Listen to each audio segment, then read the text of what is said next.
Welcome to our channel. இந்த வீடியோல Madras high court exam 8th level posting office assistant, சோப்தார், watchman, residential assistant இது போல போஸ்டிங்கெல்லாம் வரக்கூடிய பொது அறிவு வினாக்கள் பற்றி பார்க்கலாம். இந்த சேனலுக்கு புதுசு அப்படின்னா மறக்காமல் சப்ஸ்கிரைப் பண்ணி வச்சுக்கோங்க.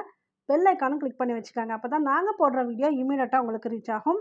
இப்போ வீடியோக்குள்ளே போயிடலாம். எந்த நாளில் குழந்தைகள் தினம் கொண்டாடப்படுகிறது?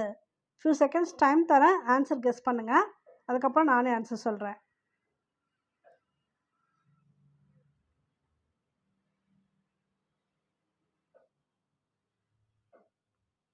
நவம்பர் 14 நேரு பிறந்தநாள் இருக்கு இல்லையா, அந்த தினம் தான் குழந்தைகள் தினம், நவம்பர் 14. அப்புறம் சுதந்திர தினம் என்னைக்கு அதெல்லாம் பார்த்துக்காங்க, ஆகஸ்ட் 15. குடியரசு தினம் ஜனவரி 26.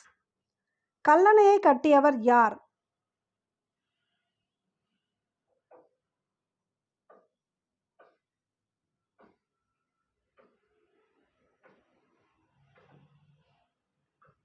கரிகால் சோழன். இங்கே கரிகாலன் கொடுத்துருக்காங்க. கரிகால் சோழன் தான் கல்லணையை கட்டியவர். திருக்குறளில் எத்தனை அதிகாரங்கள் இருக்கிறது?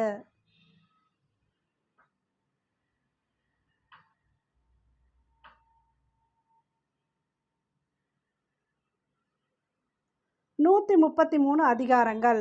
ஒரு அதிகாரத்துக்கு எத்தனை குறள்கள்னு கேட்கலாம். இது போல தான் உங்களுக்கு ரொம்ப சிம்பிளான கொஸ்டின்ஸ் தான் கேட்பாங்க 8th லெவலுக்கு. ஒரு அதிகாரத்துக்கு மொத்தம் 10 குறள்கள் இருக்குது.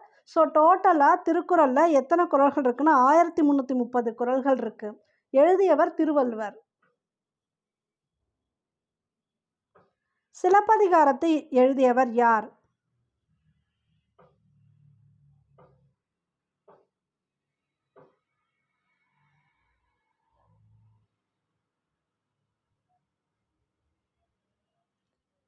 சிலப்பதிகாரத்தை எழுதியவர் இளங்கோவடிகள்.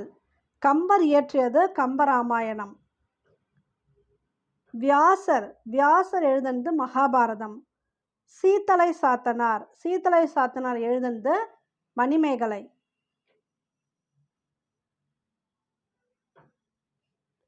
உயிரெழுத்துக்கள் எத்தனை?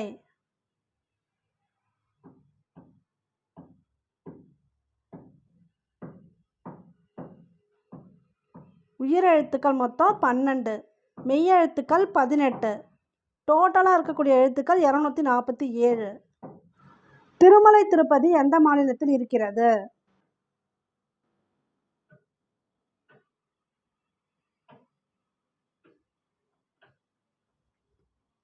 ஆந்திரா. திருப்பதி இருக்கக்கூடிய மாநிலம் ஆந்திரா. தமிழில் இன்னொரு சென்டென்ஸும் வரும், மாலவன் குன்றம் அப்படிங்கிறது திருப்பதி தான். இவர் பெருமாளை குறிக்கக்கூடியது தான் மாலவன் குன்றம். இட்லி மாவு அரைப்பதற்கு தேவைப்படும் பொருட்கள்.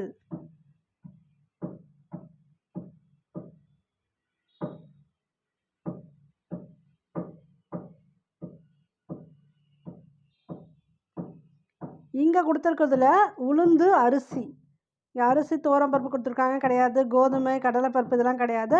இன்னொரு இடத்துல இட்லி மாவு அரைப்பதற்கு வெந்தயமும் சேர்த்து கொடுத்துருப்பாங்க. இன்னொரு கொஸ்டின் பேப்பரில் பார்த்தீங்கன்னா உளுந்து, அரிசி, வெந்தயம் கொடுத்துருப்பாங்க. அந்த காம்பினேஷனும் கரெக்டு தான், இப்படி கொடுத்துருந்தாலும் கரெக்டு தான். நல்ல முட்டையை எவ்வாறு கண்டறிவது?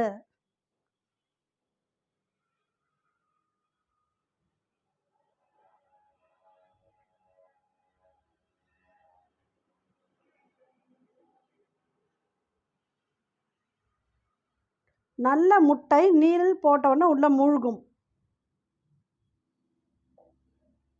சங்கம் வைத்து தமிழ் வளர்த்த ஊர் எது?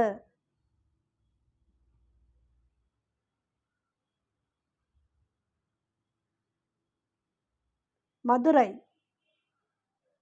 நல்லெண்ணெய் எதிலிருந்து தயாரிக்கப்படுகிறது?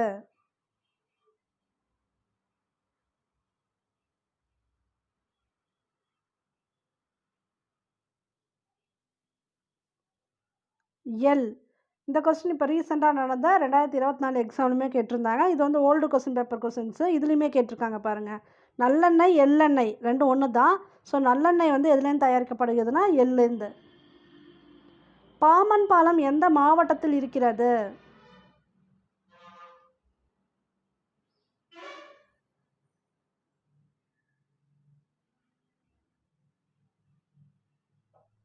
ராமநாதபுரம். இருக்கக்கூடிய இடம் ராமேஸ்வரம். பட் அந்த ராமேஸ்வரம் இருக்கக்கூடிய மாவட்டம் ராமநாதபுரம். கப்பலோட்டிய தமிழன் யார்?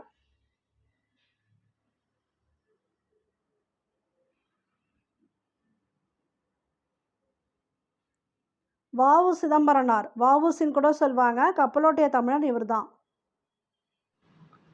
Madras high court exam 8th level posting, அதாவது அலுவலக உதவியாளர், சுகாதார பணியாளர், தூய்மை பணியாளர், தோட்ட பணியாளர், வீட்டு உதவியாளர், வாட்டர்மேன், சோப்தார், மசால்ஜி, காவலர். இந்த போஸ்டிங்க்கெல்லாம் உரிய ஸ்டடி மெட்டீரியல் புக் எங்ககிட்ட அவைலபிளாக இருக்குது. தேவைப்படுறாங்க இந்த நம்பரை கான்டாக்ட் பண்ணி பர்ச்சேஸ் பண்ணிக்காங்க. இந்த ஒரு புக்லேயும் உங்களுக்கு தேவையான எல்லா கண்டென்ட்டுமே அடங்கியிருக்கும். தமிழ், மேக்ஸ், ஜிகே, அது மட்டும் இல்லாமல் ப்ரீவியஸ் இயரில் மெட்ராஸ் ஹைகோர்ட் எக்ஸாமில் கேட்கப்பட்ட கேள்விகள் எல்லாமே ஒரு தொகுப்பாகவும் கொடுத்துருக்கோம். உங்களுக்கு ரொம்ப யூஸ்ஃபுல்லாக இருக்கும். தேவையான இந்த நம்பரை கான்டாக்ட் பண்ணி பர்ச்சேஸ் பண்ணிக்காங்க. பொறுத்துக, இது மேட்ச் பண்ணுங்க.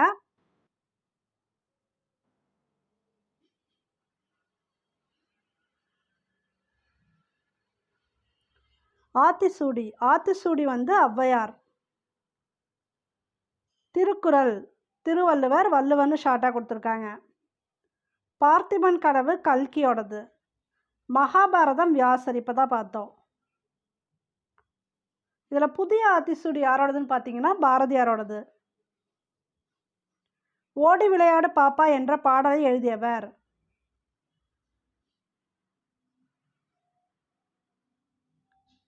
பாரதியார். ராமரின் மனைவி யார்?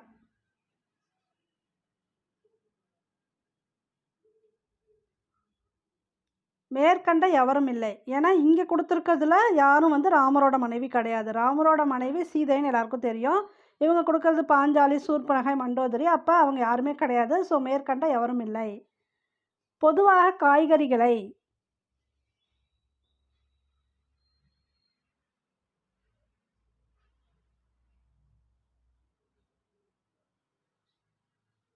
கழுவி வெட்ட வேண்டும். இந்த கொஸ்டின் வந்து இப்போ ரீசெண்டாக நடந்த மெட்ராஸ் ஹைகோர்ட் எக்ஸாமில் கேட்டிருக்காங்க. பொதுவாக காய்கறிகளை கழுவி வெட்ட வேண்டும். பாத்திரங்களை கழுவும் போது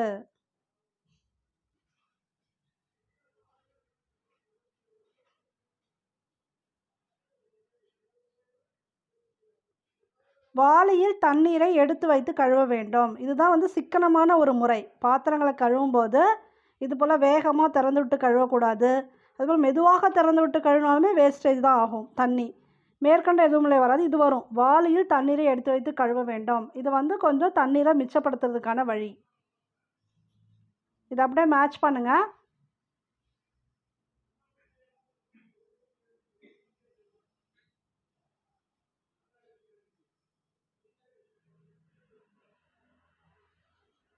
இதற்கான விடை இதுதான்.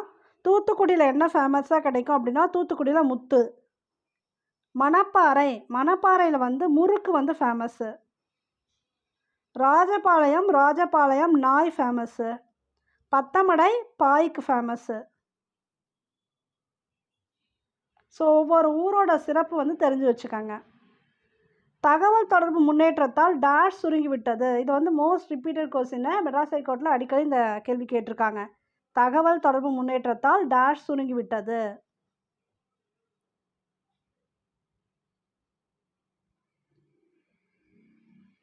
உலகம் சுருங்கி விட்டது. சம்டைம்ஸ் வந்து மேதினின்னு கொடுப்பாங்க.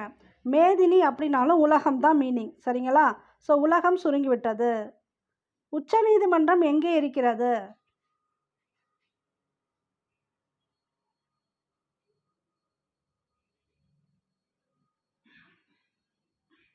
டெல்லியில் இருக்குது. புது டெல்லின்னு கொடுத்துருந்தாலும் கரெக்டு தான்.